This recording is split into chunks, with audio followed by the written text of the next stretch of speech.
FTP நேயர்களுக்கு வணக்கம். 2026 தேர்தலுக்கான ரிசல்ட்லாம் வெளிவந்தாச்சு. தாவேகா தன்னை ஒரு தனி பெரும்பான்மையான கட்சியாக இப்பொழுது தமிழ்நாட்டில் நிலைநிறுத்தி விட்டது. முதல் தேர்தல் இது எப்படி தமிழ்நாடு களத்துல எதிரொலித்திருக்கிறது, இதை பற்றி பேச நம்மோடு வம்சி அவர்கள் இருந்திருக்கிறார். வணக்கம். தாவேகாவுடைய இந்த பெர்ஃபார்மன்ஸ் தமிழ்நாட்டில் இருக்கக்கூடிய பல அரசியல் விமர்சகர்கள், பத்திரிகையாளர்கள் முதற்கொண்டு யாருமே எங்களால கணிக்க முடியாத ஒன்றாதான் இருந்தது அப்படின்னு பலரும் சொல்வதை நம்ம கண்கூடா பார்த்துருக்கிறோம். எப்படி பாக்குறீங்க? ஃபர்ஸ்ட் நம்ம சேனல்லே நம்ம கருத்து எக்ஸிட் போல்லாம் போட்டோம். அதுல வந்து நமக்கு தாவேகாக்கு இவ்வளவு வரும்னு நான் சொல்லலை. பட் ஆனாலும் சென்னை புறநகர் பகுதியில் ஒரு வே மாதிரி இருக்குன்னு நான் எதிர்பார்த்தேன். பட் தமிழ்நாடு முழுக்க அது ரிஃப்ளெக்ட் ஆகும் நான் எதிர்பார்க்கல. ஸோ தவறாக கணித்ததுக்கு நான் மன்னிப்பு கேட்டுக்கிறேன். ஒன்று ஃபர்ஸ்ட் தாவேகாவோட பெர்ஃபார்மன்ஸ் எப்படி பாக்குறீங்கன்னா, பொதுவாக மக்கள் வந்து இரண்டு திராவிட கட்சிகளுக்கு ஒரு மாற்று வேணும் அப்படின்னு தேடி இருக்காங்க. அதுதான் இன்னைக்கு தாவேகா நோக்கி அவங்க ஷிஃப்ட் தெரியுது. ஸோ இது வந்து ஹெல்தியா இல்லையான்றதுல மக்களோட தீர்ப்பை நம்ம அக்செப்ட் பண்ண தீரணும். அதுக்கு விஜய் அவர்களுக்கு வாழ்த்து தெரிவிக்கிறேன்னா, பல கேண்டிடேட்ஸ்க்கு பெரிய ப்ரொஃபைலே இல்லாம இன்னும் யாரும் பெருசா செலவே பண்ணல. ஸோ இவங்க எப்படி ஒர்க் பண்ண நிர்வாகம் செய்வாங்கன்றது சொல்றாங்க, அது ரெண்டாம் பட்சம். பட் தமிழ்நாடு தேர்தல் அரசியல் பொதுவாக தமிழ்நாடு தேர்தல் நிறைய செலவாகுது அப்படின்ற பார்வையில இருக்கும்போது இவங்க பெருசா செலவே பண்ணாம பலர் ஒண்ணுமில்லாத ரொம்ப எளிய பின்புலத்துல வந்த கேண்டிடேட்ஸ்ல ஜெயிச்சிருக்காங்க. அதுக்கு தாவேகாவுக்கு பாராட்டு தெரிவிக்கலாம். ஸோ இதோட இம்பாக்ட் என்னன்றது நம்ம பார்க்கலாம். இப்போ ஒரு புது ஆட்சி அமைய போகுது. உதயநிதி ஸ்டாலினே இன்னைக்கு வாழ்த்து தெரிவிச்சிருக்காரு. தாவேகாவுக்கு வாழ்த்து தெரிவிச்சுட்டு அந்த ஆட்சி என்ன செய்யறாங்க 6 months அதோட செயல்பாடுகள் அப்படின்றது பார்த்து தான் நம்ம ஒரு டிசைட் பண்ணணும். பட் திமுக ஆட்சியை கைப்பற்றுவதை இழந்திருக்காங்க. அதிமுகவிற்கு வாய்ப்பு இருக்கும்னு சொல்லப்பட்டது. ஆனா அவர்களுக்கான இடமே அங்க வந்து கிடைக்கல. எங்க தவற விட்டுட்டாங்கன்னு இல்ல, நம்ம எதிர்பார்த்தோம்னா திமுக அதிமுக இரண்டு கட்சிகளுக்குமே பாதிப்பு இருக்கும் அப்படின்னு நம்ம எதிர்பார்த்தோம். ஆனா நான் எதிர்பார்த்து ரெண்டு கட்சிகளுக்கும் அதிகபட்சம் ஒரு 10% பாதிப்பு இருக்கும். அந்த ரெண்டு கட்சிகளும் 16% தலா கூட்டணி செய்தி இழந்திருக்காங்க. திமுக கூட்டணி கட்சிகள் வாக்குகள் எதுவும் டிரான்ஸ்பர் ஆகல. அதெல்லாம் ஒரு பெரிய மைனஸ்.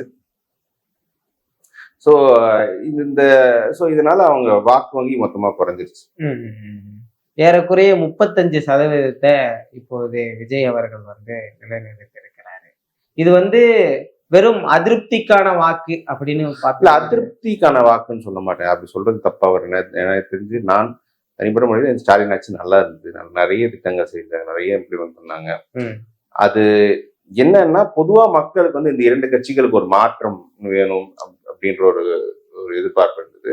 அது மட்டும் இல்ல, 30 வயதுக்கு உட்பட்ட இளைஞர்களை வந்து அவங்க டிவிக்கே டார்கெட் பண்ணி அந்த இளைஞர்களுக்கு திமுக மீது ஒரு வெறுப்பை வந்து அவங்க இன்ஜெக்ட் பண்ணிட்டாங்க. அது வந்து திமுகவும் கவுண்டர் பண்ண தவறிடுச்சு. அந்த இளைஞர்கள் வந்து அவங்க ஓட்டு போட்டு இல்லாம அவங்க வீட்லயும் கன்வின்ஸ் பண்ணி ஓட்டு போட்டு வச்சிருக்காங்க. ஸோ அது ஒரு பெரிய ரோல் பிளே பண்ணிருக்குன்னு தான் நான் நினைக்கிறேன். தாவேகா 3 கட்சிகளோடு ஒப்பிடும் போது அதிக சீட்டுகளை பெற்றிருந்தாலும் கூட அவங்களுக்கு தேவையான அந்த 118 சீட்டுகளை அவர்கள் இன்னும் பெற முடியாத ஒரு சூழ்நிலை அமைந்திருக்கிறது.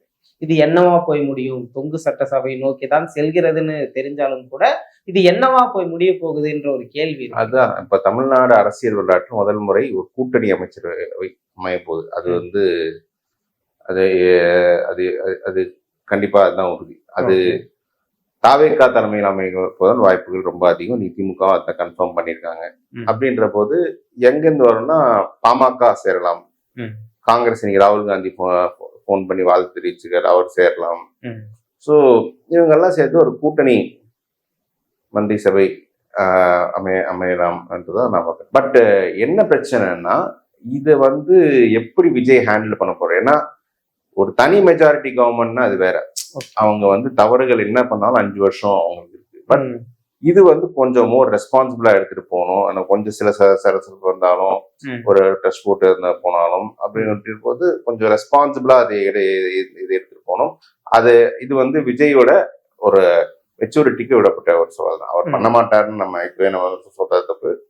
நம்ம விஜயோட மெச்சூரிட்டிக்கு நம்ம வந்து எப்படி ஹேண்டில் பண்ணி கொண்டு வராரு.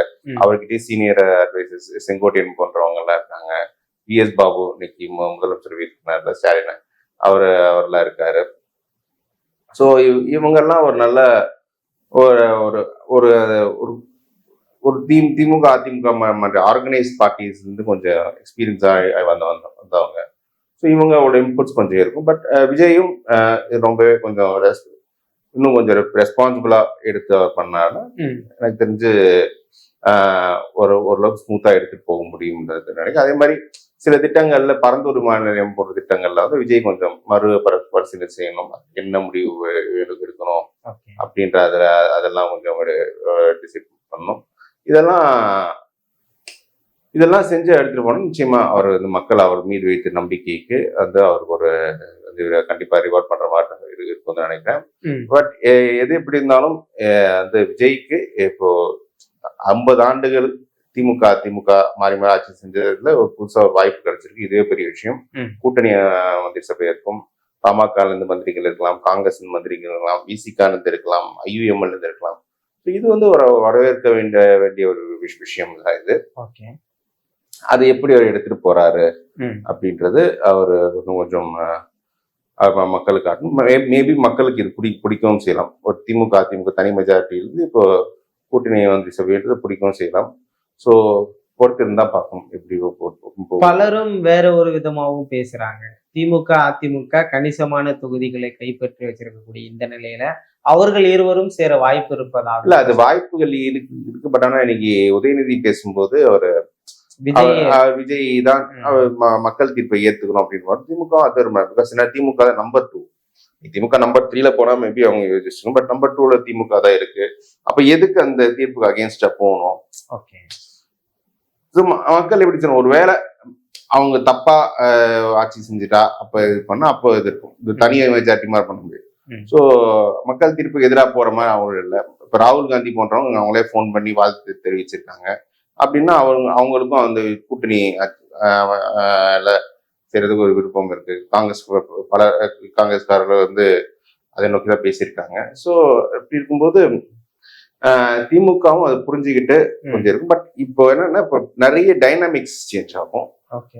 திமுக வந்து முன்பை உழைச்சவரை அதிகமாக உழைக்கணும். இப்போ ஸ்டாலின் வந்து 2011, 2014 ஒரு பெரிய உழைப்பு போட்டிருந்தாரு.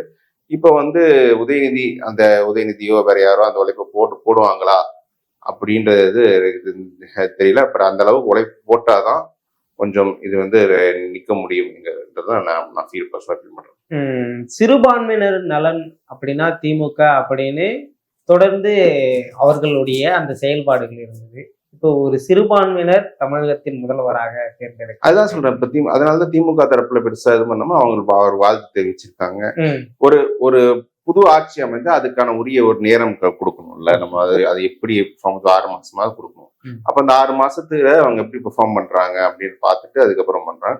இதுல அதிமுகவுக்கு இந்த பெர்ஃபார்மன்ஸ் பெரிய பின்னாடி தான். அது வந்து எப்படி நிற்கும் இதுக்கப்புறம்ன்றது, அது எடப்பாடி எதிர்காலம் என்ன, அதிமுக கட்சியில் எதிர்காலம் என்ன, அதெல்லாம் இருக்கும். பட் திமுகவை பொறுத்த வரைக்கும் அவங்க அந்த கூட்டணி கட்சிகள் பெருசா கான்ட்ரிபியூட் பண்ண மாதிரி எனக்கு தெரியல. பட் கூட்டணி 34% எடுத்தது அது அவங்களுக்கு பெரிய பிளஸ். அது நிற்கும். அதுக்கப்புறமா அவங்க எப்படி எடுத்துட்டு போறாங்க, அவங்க ஒரு 6 months உட்கார்ந்து கட்சியில சில இதெல்லாம் கொஞ்சம் அனலைஸ் பண்ணிட்டு அதுக்கப்புறமா அவங்க வந்து அடுத்த கட்டமா அவங்க மூவ்மெண்ட் போகணும்னு நினைக்கிறேன். ப்ளஸ் இது வந்து ஒரு சிங்கிள் மெஜாரிட்டி கவர்மெண்ட் இல்லாதால ஒரு நம்ம பத்திரிகையாளருக்கும் 5 வருஷம் பல சுவாரஸ்யமான சில விஷயங்களும் இருக்கலாம். விஜய் ஒரு எக்ஸ்பீரியன்ஸ் பொலிட்டீஷியன் ஹேண்டில் பண்ண ஒரு நியூ கமருக்கு ஒரு பெரிய சேலஞ்சு, அது எப்படி ஹேண்டில் பண்றா அப்படின்றத பொறுத்துன்னு பார்க்கணும். எது எப்படி இருந்தாலும் அவர் தான் இப்போ புதிதாக முதலமைச்சராக பொறுப்பேற்றுக்கு போறாரு. அதுக்கு வந்து நம்ம FTP தமிழ் சார்பாக அவருக்கு ஒரு வாழ்த்து தெரிவிச்சுக்கலாம். ஸோ இதே மாதிரி நம்ம இந்த ரிலேட்டட் கொஞ்சம் ஸ்டோரிஸ் நிறைய ட்ராக் பண்ணிருக்கலாம். நம்மளும் விஜய் நம்மளுக்கு நிறைய விமர்சிச்சிருக்கோம். பட் அதை தாண்டி மக்கள் அவருக்கு தீர்ப்பை கொடுத்துருக்காங்க, அவருக்கு அதிகாரத்தை கொடுத்துருக்காங்க. ஸோ நம்ம மக்கள் தீர்ப்பை நம்மளும் ஏற்றுக்கணும், அதுதான் முறையாக இருக்கணும். ஸோ வாழ்த்துக்கள் விஜய் மற்றும் தாவைக்கா தொண்டர்களுக்கு எல்லாருக்கும் வாழ்த்துக்கள். ஸோ நம்ம நாளையிலிருந்து வேறொரு பயணத்தை அனுப்புவோம். நிச்சயமாக பல்வேறு விஷயங்கள் பேசுவோம் தொடர்ந்து.